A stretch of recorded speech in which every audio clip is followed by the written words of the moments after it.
हम सब मिलकर उसे ढूंढेंगे और रोकेंगे। ये हमारी ही गांव की कोई बुढ़िया है, हमें पता लगाना होगा कि वो कौन है। मानव ने दिन भर उस आदमखोर बुढ़िया को ढूंढने की कोशिश की।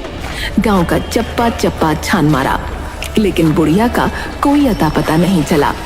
शाम हो चुकी थी और सूरज धीरे धीरे ढलने लगा था। मानव की उम्मीदें टूटने लगी थीं, लेकिन तभी उसकी नजर पड़ोस में रहने वाली कमला देवी पर पड़ी। ये तो वही साड़ी है जो उस आदमखोर बुढ़िया ने पहनी थी। हे भगवान, मैंने पूरा गांव देख लिया और पड़ोस में देखना भूल गया। वो तेजी से कमला देवी के पास गया और उसे पकड़ लिया। तुम ही हो वो आदमखोर बुढ़िया? क्या बकवास कर रहे हो मानव? मुझे छोड़ो। मेरे पति को तो खुद वो आदमखोर बुढ़िया ले गई थी और तुम मुझे पकड़ रहे हो। ये होते देख लोग इकट्ठा हो गए। मानव, छोड़ दो अम्मा को, तुम गलत समझ रहे हो। हाँ, अम्मा ऐसा नहीं कर सकती, पागल मत बनो। मानव ने कमला देवी को कसकर पकड़ रखा था और अपनी बात पर अड़ा हुआ था। तभी सूरज ढल गया और अचानक कमला देवी का चेहरा बदलने लगा और उसके शरीर में अजीब सी हरकतें शुरू हो गईं। देखो देखो सब, ये वही आदमखोर बुढ़िया है। छोड़ मुझे। हे भगवान, ये कैसे हो सकता है? उनकी आंखें लाल हो गईं और नाखून लंबे और तेज हो गए। उनकी शक्ल धीरे धीरे आदमखोर बुढ़िया में बदल गई। गांव वाले दंग रह गए और डर से कांपने लगे। जल्दी से इसको बांध दो, वरना ये हम लोगों पर हमला कर देगी। मैं रस्सी लाता हूं। संजय रस्सी लाया और उन लोगों ने बड़ी मुश्किल से उस आदमखोर बुढ़िया को बांध दिया, लेकिन बहुत पूछने के बाद भी उन्हें कोई जवाब न मिला। मानव, मुझे लगता है ये अम्मा ये अपनी मर्जी से नहीं कर रही हैं। ये कोई तंत्र विद्या या काले जादू का असर है। मुझे भी यही लग रहा है। मेरे पास एक आइडिया है। ये रात मेरी माँ को घसीट कर ले गई थी ना, तो हम लोग उनके निशान के रास्ते पर जाते हैं।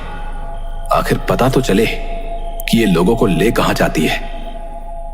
वो दोनों और कुछ गांव वाले खून के निशानों के सहारे चलना शुरू करते हैं और जंगल के काफी अंदर एक गुफा तक पहुंचते हैं।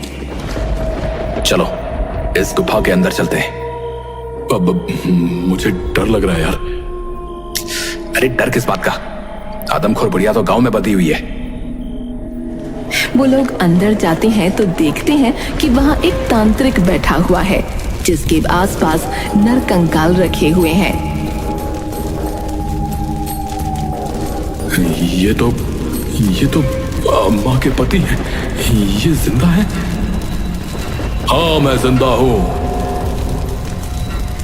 पर ये चल क्या रहा है? क्या आपने अपनी पत्नी को आदमखोर बनाया है? हाँ, मैं एक काला जादू करने वाला तांत्रिक हूं। मैं इस पूरे गांव को अपने वश में करना चाहता था, जिसके लिए मुझे एक नर बलि देनी थी। लेकिन मेरी पत्नी ने मुझे ऐसा करने से मना कर दिया और धमकी दी कि वो सबको बता देगी। इसलिए मैं वहां से चला आया और काला जादू करके उसे आदमखोर बना दिया। ऐसे में अब वो खुद इस पूरे गांव को साफ कर देगी। आदमखोर वो नहीं, तुम हो। पकड़ लो इसे। पास आए तो मैं तुम लोगों पर भी जादू कर दूंगा।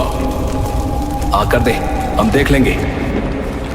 सबने तांत्रिक को पकड़ लिया और उसे गांव लेकर आए।